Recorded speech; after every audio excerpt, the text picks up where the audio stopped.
নমস্কার বন্ধুরা, চলে এলাম আর একটা রেসিপি নিয়ে আপনাদের সাথে শেয়ার করব বলে। আজ আমি আপনাদেরকে বানিয়ে দেখাবো আলুর প্যাটিস। খুব কম সময়ে যদি এই রকমভাবে আলুর প্যাটিস তৈরি করা যায়, স্বাদ মুখে লেগে থাকবে। আমি এখানে দুটো মাঝারি সাইজের পেঁয়াজ নিয়েছি। পেঁয়াজগুলো এখন আমি ভালোভাবে কুচিয়ে কেটে নেব। আপনারা চাইলে নিরামিষও তৈরি করতে পারেন পেঁয়াজ রসুন ছাড়া। তো পেঁয়াজটা আমার কোচানো হয়ে গেছে, এখন আমি কাঁচা লঙ্কা কুচি কুচি করে কেটে নেব। তো কাঁচা লঙ্কা আমার কুচি কুচি করে কাটা হয়ে গেছে, এখন আমি গ্রেটারে রসুন গ্রেট করে নেব। রসুন গ্রেটারে গ্রেট করা হয়ে গেছে, এখন আমি আদা গ্রেটারে গ্রেট করে নেব। আপনারা চাইলে বাটাও দিতে পারেন। এখানে আমি বাদাম নিয়েছি, বাদামগুলো আমি কুচি কুচি করে কেটে নেব। তো বাদাম কাটাটা আমি আর দেখাচ্ছি না। এখানে আমি আগে থেকে 5খানা আলু সিদ্ধ করে রেখেছিলাম, ম্যাশ করে নিয়েছি। এখানে 2 কাপ ময়দা নিয়েছি, দিয়ে দিচ্ছি সাদা তেল। তার আগে আমি লবণ দিয়েছিলাম, সেটা ক্যামেরাবন্দি করতে আমার মনে নেই। ভালোভাবে মিশিয়ে নেব, অল্প অল্প জল দিয়ে একটা ডো তৈরি করে নেব। যেরকম লুচির ডো আপনারা তৈরি করেন, ঠিক সেই রকমভাবে আমি ময়দাটা মেখে নেব। ময়দাটা আমার মাখা হয়ে গেছে, এখন আমি ঢাকা দিয়ে 10 মিনিট রেস্টে রেখে দেব। একটা বাটিতে আমি নিয়ে নিচ্ছি সাদা তেল, দিয়ে দেবো 2 চামচ ময়দা। আপনারা এখানে ময়দার পরিবর্তে কর্নফ্লাওয়ারও দিতে পারেন। তো ভালোভাবে মিশিয়ে নেব। মিশ্রণটা আমার তৈরি হয়ে গেছে, এখন আমি এক সাইডে রেখে দিচ্ছি। এদিকে কড়াইতে দিয়ে দিচ্ছি সর্ষের তেল। তেলটা গরম হয়ে গেছে, দিয়ে দেব পেঁয়াজ কুচি, গ্রেট করে রাখা রসুন, আদা দিয়ে দেব।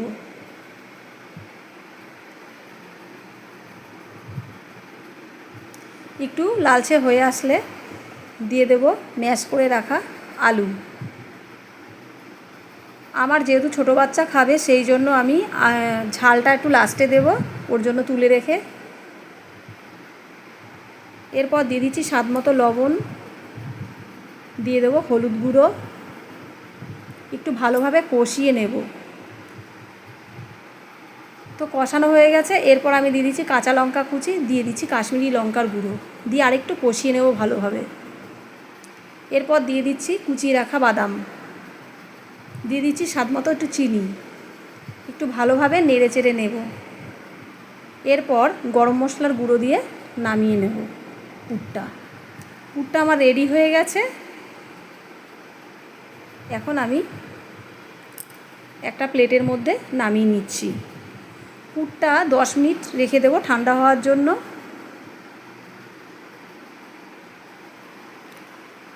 তো কত সুন্দর হয়েছে দেখুন পুরটা। এখন আমি ময়দার ডো থেকে লেচি কেটে নেব। আমি এখানে 5খানা লেচি কেটে নেব। আপনারা চাইলে 5টা 8টা যে যেরকম আর কি পারেন, ঠিক সেই রকম কাটবেন। এখন আমি রুটির মতো বেলে নেব। একদম পাতলা করে বেলবো। তো বেলা হয়ে গেছে আমার।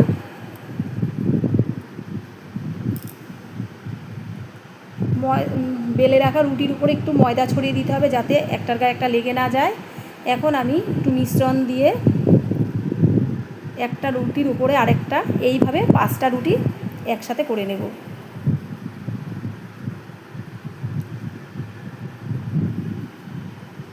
রুটিগুলো কিন্তু আমি পাতলা পাতলাই করেছি।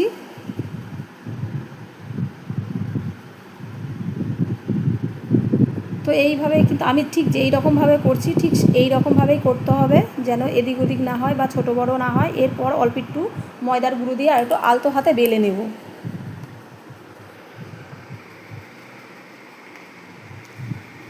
5টা রুটি দিয়ে আমি একটা রুটি করেছি।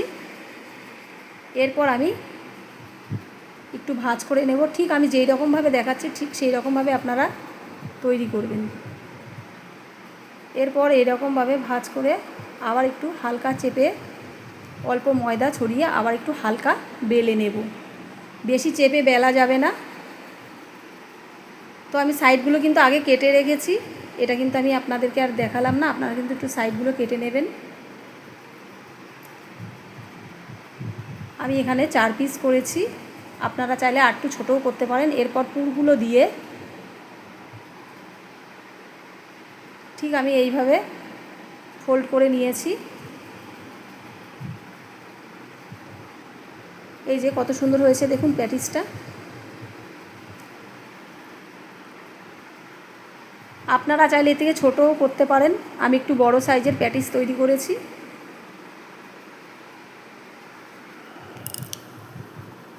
তো আমার প্যাটিসগুলো তৈরি করা হয়ে গেছে। এখন আমি কড়াইতে দিয়ে দিচ্ছি সাদা তেল।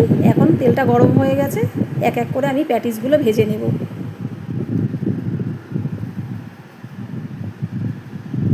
তেলটা কিন্তু গরম হয়ে গেছে, এখন গ্যাসের ফ্লেমটা কিন্তু মিডিয়ামে রাখতে হবে। তো আমার প্যাটিসগুলো ভাজা হয়ে গেছে, এখন আমি একটা থালাতে তুলে নিচ্ছি। কত সুন্দর হয়েছে দেখুন। আপনারাও এইভাবে বাড়িতে প্যাটিস বানিয়ে খাবেন, খুব ভালো লাগবে। যারা ফেসবুক থেকে দেখছেন আমার ফেসবুক পেজটাকে ফলো করে পাশে থাকবেন, আর যারা ইউটিউব চ্যানেল থেকে দেখছেন চ্যানেলটিকে সাবস্ক্রাইব করে পাশে থাকবেন। এখন আমি গরম গরম সস দিয়ে এটা পরিবেশন করব।